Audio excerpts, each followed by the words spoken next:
Jy kan nou die letters lees. Kom ons lees regte Koreaanse woorde.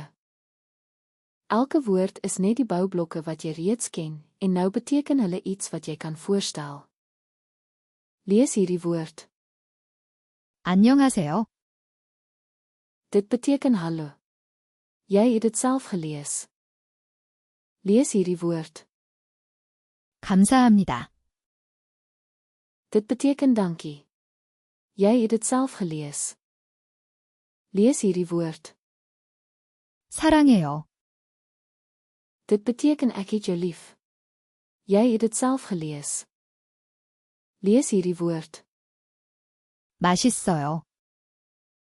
Dit beteken dit is lekker. Jy het dit self gelees. Lees hierdie woord. 좋아요. Dit beteken ek hou daarvan goed. Jy het dit self gelees. Wonderlik. Jy het 5 regte Koreaanse woorde gelees en jy weet wat hulle beteken. Jy lees nou Koreaans. Hou aan. Gaan na korean.viasom.com vir gratis oefening. Die skakel is hieronder.